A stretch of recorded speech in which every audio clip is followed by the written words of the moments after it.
Young Thug, he has finally decided to speak on everything going on with the leaks and those audio calls and how he feels about Gunna, how he feels about people in the YSL trial changing on him and snitching and, taking plea deals, stuff like that. He finally speaks on it and he lets out all of his feelings. He decided to stop by the Perspectives podcast with Big Bank and he sat down for a 3-hour long interview. Yes, 3 hours long.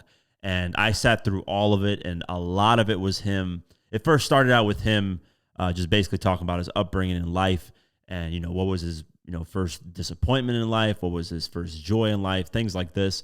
And I think Big Bank did a great job in setting Young Thug up to open up about his situation with Gunna, the whole YSL, and how he felt certain people, turned on him over just trying to get free for a couple of months earlier or a year earlier. And the interesting part about this interview is that, Young Thug just basically tells his perspective, but he also breaks down why he feels the way he feels. And ultimately he feels like he lost all of his brothers. He feels like all these guys that were around him were his little brothers and that he helped them become successful in life, especially Gunna, because Gunna's the ones that's the superstar in this situation. It's Young Thug and Gunna, and everybody else is kind of the people that are around. And most people don't know them unless you're really, really deep into hip-hop and you're, looking at this case, YSL trial and all that stuff.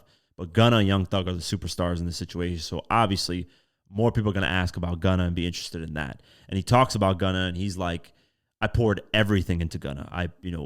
I saw him more than I saw my own kids, my own girl, my own family, whatever. He was like, I was with this guy for 10 years straight. So he's like, now that I'm free and I don't have these people around me anymore, how do I move forward? And that's essentially what this whole conversation is. He's lost. Young Thug feels like he's not the same person that he once was. And he's mainly hurt at Gunna not speaking on the situation and really letting the world know, I did this because of this.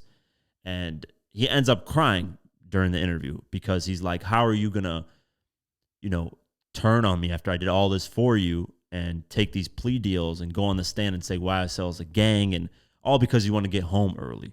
You're not thinking about, what we built as brothers in the situation. So watch the clip and I'm going to let you guys know what I think after. Just you got to understand, bro, I did so much shit, bro. Just I raised these niggas, bro. I raised these niggas to honor life, be men.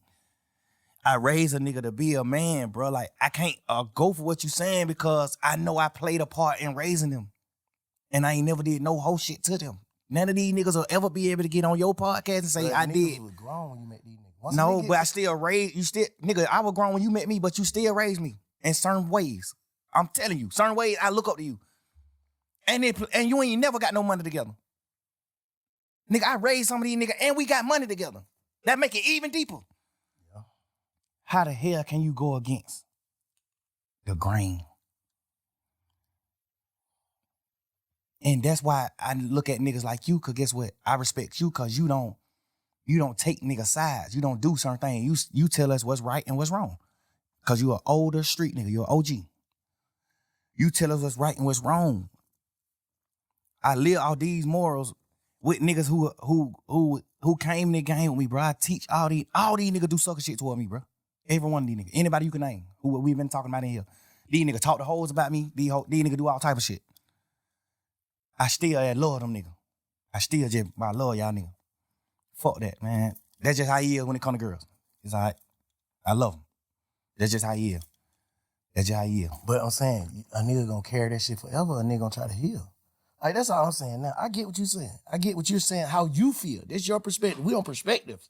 So you give me your perspective on how you feel and how you was raised, the shit you stand on. But how do a nigga move forward? Because a nigga can't, that shit, you can see that shit consuming a nigga. Where the music at, Slime? You just play me some hard ass shit in there. Why that shit ain't that? The fuck is a nigga thinking about? Cause I just don't got my twin, bro. I don't got my friends, bro. I'm just fucked up, man. I'm fucked up, bro. The nigga who I be with every day, I don't got him no more, bro. I'm fucked up, bro. Damn. I'm fucked up, bro. I don't know what to do, bro. And I ain't lose no nigga to a tragic, now I lost a nigga to betrayal, bro. You signing that one piece of paper, signing your initials on this one piece of paper could get me a life sentence, my nigga. How you, like, come on, bro. I get a life sentence, all this piece of paper you signed, bro. Just cause you trying to get home fast, or you just trying to get to a hole, or you just doing a certain thing, bro.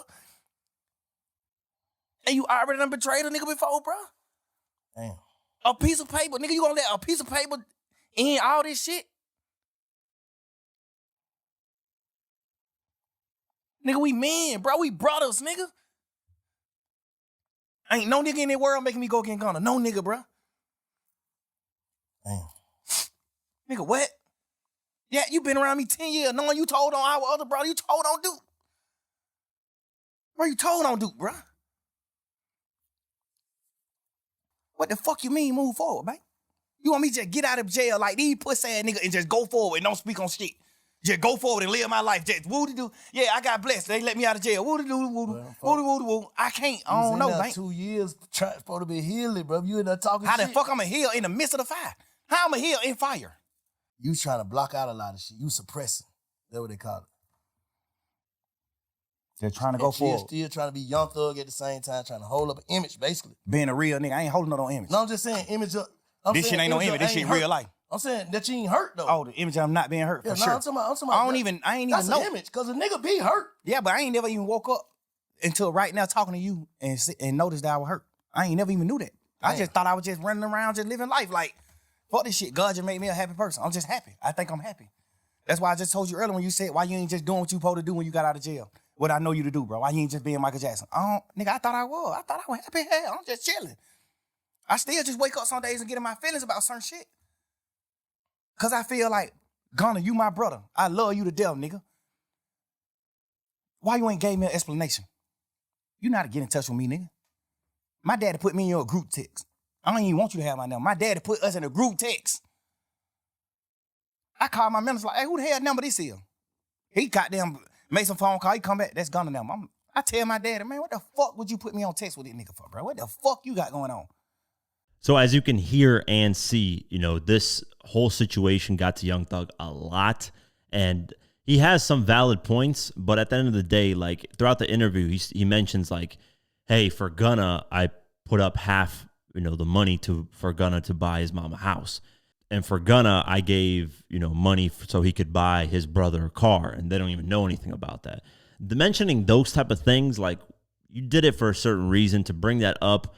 I think when people do certain gestures and then bring them up later in the public, it's kind of like, what did you do it for? Did you do it because you were actually liking the person and showing love, or did you do it so you can bring it up in moments like these? I do understand where he's coming from. It's frustration, it's disappointment, it's betrayal, all this stuff, but it's better to get everybody's perspective. It'd be great to get Gunna's perspective if he actually ever speaks on it, because the way Young Thug is painting the picture a little bit, he's painting it like he didn't do nothing wrong. And shout out to Big Bank. He actually pressures him, like about 40 minutes into the interview.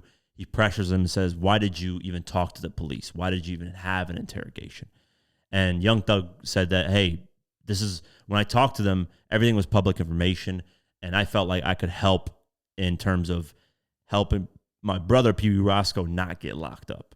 And I can kind of sway the police out of the situation. On top of that, at the end, Big Bang pressures him and says, hey, why did you say at the end of the interrogation to get your number? And he's like, oh, I was just flirting with the police officer there so she could have my number. And then Doug's like, hey, on audio it does sound bad, but he's like, on video you'll see that I'm talking to the woman police officer and I'm trying to exchange numbers with her because I'm flirting with her. I'm in a cool environment. I'm not really trying to, get the police mad or whatever. That was his excuse, but still, it looks bad. You can see the optics of it. It looks really bad. But Young Thug is kind of having his own perspective on it, and I get it. I get where he's coming from at certain points, but it still looks bad. And it's going to be really interesting to see, how things move forward with Young Thug doing an interview like this. And I feel like he's lost his aura because Young Thug didn't really do a lot of interviews before this. I mean, he did a few here and there, but now that he's like coming out and like kind of defending himself with these like leaks, and then he's talking about other people's cases and snitching and all this stuff, I don't know. It might end up backfiring if, he keeps going on this run, because he said he wants to stop by Adam Ross and go on his stream, and he wants to do more interviews. So I don't know, man. I think it could end up backfiring. if he keeps doing this more. It kind of ruins that aura effect that he had. But there's a lot more stuff that's coming out. I mean, there's stuff with him and Drake and Metro Boomin that he's talking about, and then he talks about he throws like Outkast, Andre 3000 from Outkast under the bus, and there's a lot of weird moments that throughout this whole leaked conversation that he has that's really a bad look for him. But yeah, we'll see what happens moving forward in this situation.